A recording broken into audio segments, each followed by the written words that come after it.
Good morning friends.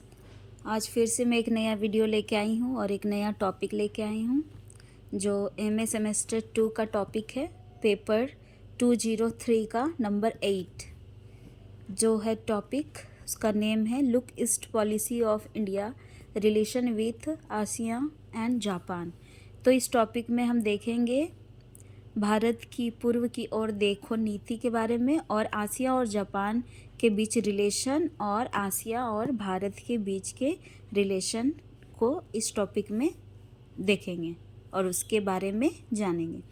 तो let's start. पूर्व की ओर देखो नीति, जिसे इंग्लिश में लुक ईस्ट पॉलिसी कहा जाता है, भारत सरकार द्वारा 90s के दशक के प्रारंभ में अपनाई गई वह नीति जिसके तहत भारत की विदेश नीति में भारत के पूर्वी तथा दक्षिण पूर्वी पड़ोसी देशों के साथ संबंधों को अधिक मजबूत करने पर जोर दिया गया। मतलब इससे पहला जो वीडियो था उसमें हम लोगों ने विदेश नीति के बारे में जाना, इसके पहले वाले वीडियो में वो आप देख लेना। तो उस पे जोर दिया गया जिसके लिए पूर्व की ओर देखो नीति लाया गया। मतलब इसका मतलब यही था कि भारत को अन्य देशों के साथ संबंध स्थापित करने के लिए इस नीति को लाया गया और जिसे विदेश नीति, सबसे पहले विदेश नीति लाया गया जिसके साथ दूसरे से देशों के साथ भारत की स्थिति को सुधारने के लिए संबंध बनाने के लिए कहा गया, उनके साथ फ्रेंडशिप करने के लिए कहा गया, दोस्ती करने के लिए कहा गया। फिर इस नीति को लाया गया पूर्व की ओर देखो नीति, ताकि पड़ोसी देशों से जो पूर्वी तथा दक्षिण पूर्वी पड़ोसी देश है उसके साथ हमारा जो संबंध है वो स्थापित हो सके, भारत को मजबूत बनाने के लिए, आर्थिक संबंध बनाने के लिए।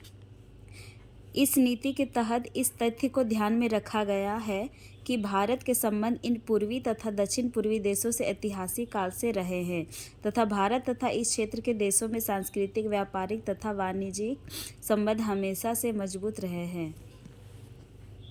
पूर्व की ओर देखो नीति का मुख्य आधार आर्थिक संबंध है तथा 1991 में तत्कालीन भारतीय प्रधानमंत्री पीवी नरसिम्हा राव ने इस नीति की रूपरेखा तैयार कर यह कोशिश की थी कि भारत को अपने आर्थिक विकास के लिए कैसे अधिक विकसित देशों का सहारा मिल सकता है।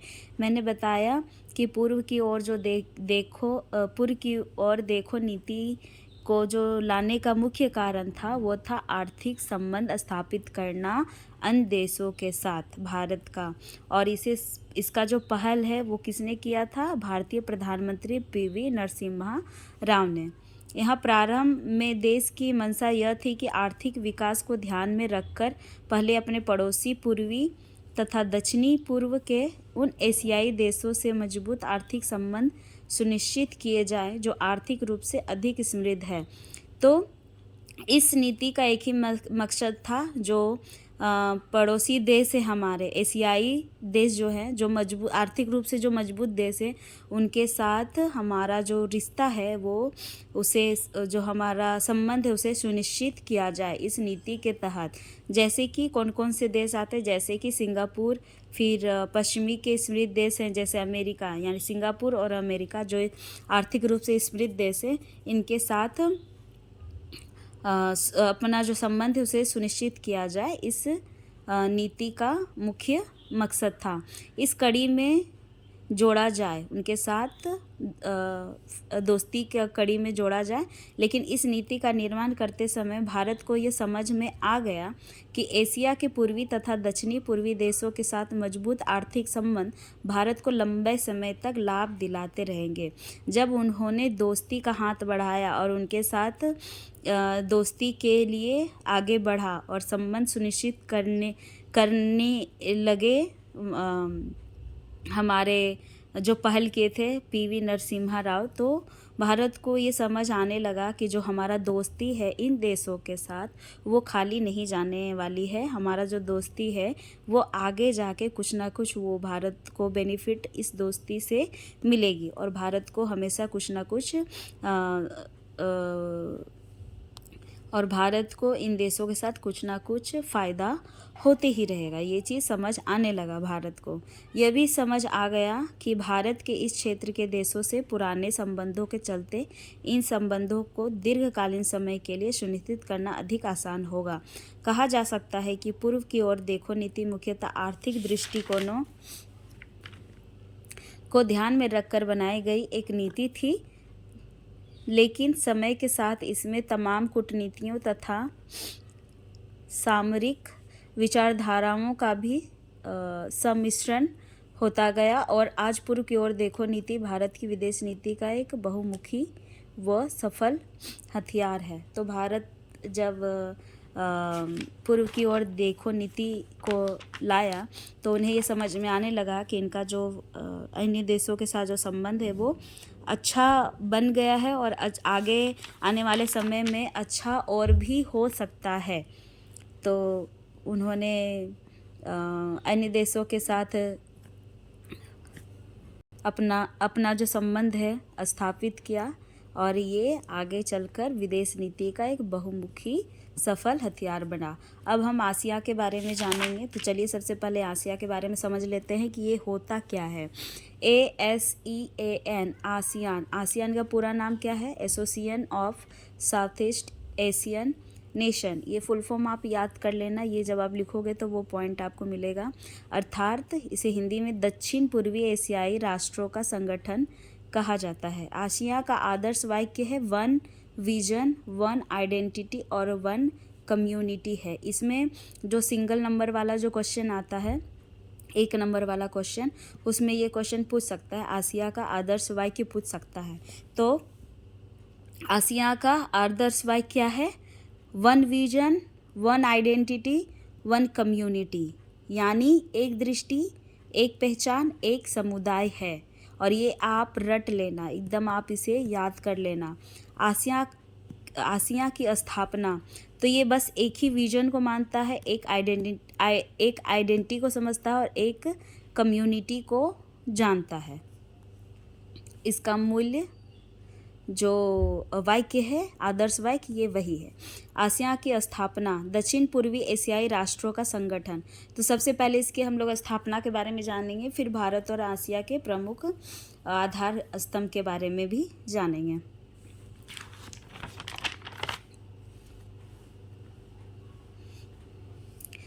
चलिए सबसे पहले जानते हैं कि ये क्या है।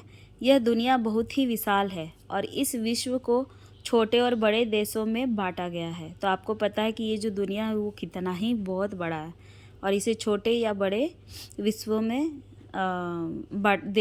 देशों में बांटा गया है। वर्तमान समय में इस विश्व में 195 देश हैं। इन सभी देशों में से कुछ देश विकसित और कुछ देश विकासशील भी होते हैं। इन सभी छोटे बड़े देशों से मिलकर कई समूह बनाए जाते हैं। इन समूह में शामिल हुए देश जरूरत पड़ने पर एक दूसरे की मदद भी करते हैं। समूह बनाने का मुख्य उद्देश्य सभी देशों को साथ लाना और अंतर्राष्ट्रीय स्तर पर शांति बनाए रखना, आर्थिक और सामाजिक विकास पर जोर डालना। दुनिया भर में ऐसे बहुत सारे समूह बनाए गए हैं, जैसे कि BRICS, SAARC, नाटो आदि। इनमें से एक समूह है आसिया भी। तो बहुत सारे समूह बनाए गए हैं ऑलरेडी। तो ये जो आसिया है एक समूह का नाम है, जो सभी शांति पूर्व रहने वाले देशों का एक समूह है। इसमें बहुत सारे देश सम्मिलित होते हैं। इसमें एक समूह बनाया जाता है आसिया, और इसमें कुछ रूल बनाए जाते हैं, रूल रेगुलेशन बनाए जाते हैं, जिसे फॉलो करके देश जो हैं वो अपना जीवन यापन करते हैं। तो ये संगठन इसलिए बनाए जाते हैं ताकि युद्ध ना हो, कोई भी एक देश दूसरे देश की हेल्प करे, कभी भी लड़ाई ना करे, और अगर अन्य कोई दुश्मन उस पर हमला करे तो ये उनकी हेल्प करे, जिसके कारण ये आसिया का समूह बनाया जाता है। इन समूह में कुछ खास देश भी शामिल होते हैं। इसी प्रकार आसिया भी कई देशों का एक समूह है। आसिया क्या है? आसिया दक्षिण पूर्वी एशियाई देशों का समूह है जो आपस में आर्थिक विकास और समृद्धि को बढ़ाने के लिए सदस्य देशों में शांति और स्थिरता कायम करने का काम करती है। तो ये शांति और स्थिरता लाने का ही काम करती है आसिया। चलिए हम जानेंगे भारत और आसियान एक प्रमुख आधार स्तंभ, इसके बारे में जान लेते हैं। भारत और आसियान का हमेशा से अच्छा रिश्ता रहा है। इसकी विदेश नीति और एक्ट ईस्ट पॉलिसी की नींव का एक प्रमुख स्तंभ है। भारत और आसियान दोनों के पास पहले से 25 साल की डायलॉग पार्टनरशिप, 15 साल की स्मिट लेवल इंटरेक्शंस और 5 साल की रणनीतिक पार्टनरशिप है। भारत देश के पास जकार्ता में आसियान और पूर्वी एशिया शिखर सम्मेलन के लिए अलग अलग प्लान हैं। भारत और आसियान आर्थिक सहयोग। आसियान भारत का चौथा सबसे बड़ा व्यापारिक भागीदारी है। दोनों देशों के बीच 2008 में 47 अरब डॉलर का व्यापार हुआ था। तो इस तरह से आसियान और भारत के बीच आर्थिक सहयोग किया गया था और ये चौथा है सबसे बड़ा व्यापारिक भागीदारी वाला देश। बहुत सारे देश हैं, तो जो हमारा जो भारत है वो चौथा नंबर पे आता है।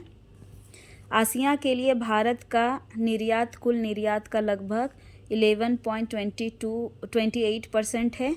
आसियान के साथ भारत का अनुमानित व्यापार भारत के कुल व्यापार का लगभग 10.6% है। भारत और आसियान देशों के निजी उद्योग को एक साथ लाने के लिए 2003 में ASEAN Indian business council AIBC की स्थापना की गई थी। यह है आसियान और भारत के साथ रिलेशन।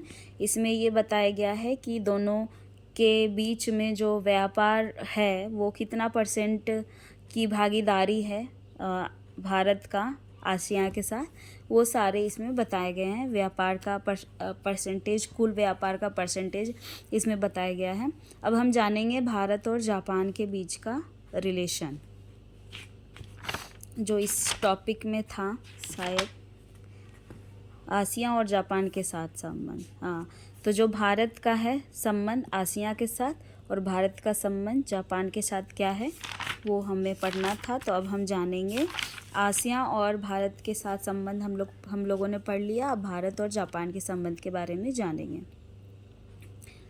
भारत और जापान भारत के बीच आदान प्रदान 6ठी शताब्दी में शुरू हुआ, जब बौद्ध धर्म से छनकर निकली भारतीय संस्कृति का जापानी संस्कृति पर बहुत प्रभाव पड़ा।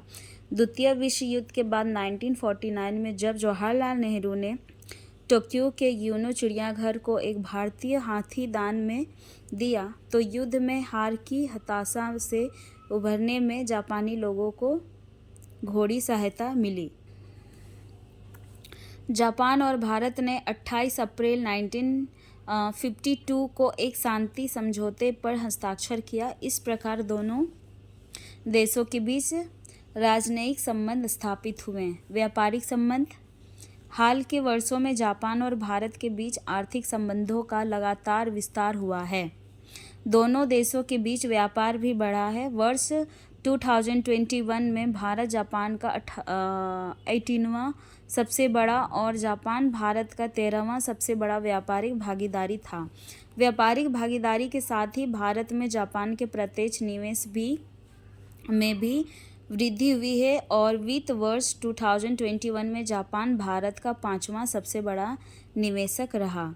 भारत में जापानी निजी क्षेत्र की रुचि भी बढ़ रही है। वर्ष 2021 की बात करें तो इस वर्ष लगभग 1439 जापानी कंपनियों की शाखाएं भारत में काम कर रही हैं। तो ये जो चीज़ है ये थोड़ा ध्यान देना आप लोग। 2021 में बहुत सारा काम हुआ और दोनों के बीच व्यापारिक संबंध स्थापित हुए और 1439 जो कंपनियां थी वो चल रही हैं भारत में। तो ये बहुत बड़ी बात है और ये आप नोट से एक बारी देख लेना, एक बारी पढ़ लेना, आपको समझ में आ जाएगा क्योंकि ये जो कुछ लैंग्वेज है वो बुकिश लैंग्वेज है और कुछ जो लैंग्वेज है वो मेरा अपना लैंग्वेज है जिसके द्वारा ये नोट्स तैयार किया गया है। तो आपको समझ में आ जाएगा। ये इतना भी थोड़ा शुद्ध हिंदी होता है तो समझ में नहीं आता है, थोड़ा प्रॉब्लम होता है, लेकिन ये जो लैंग्वेज है वो अपना लैंग्वेज में ही बताया गया है तो आपको समझने में कोई भी प्रॉब्लम नहीं होगा। आई होप ये सेशन जो है ये आपको अच्छा लगा हो। अगर आपको अच्छा लगा तो आप लाइक कर सकते हो और कमेंट भी कर सकते हो।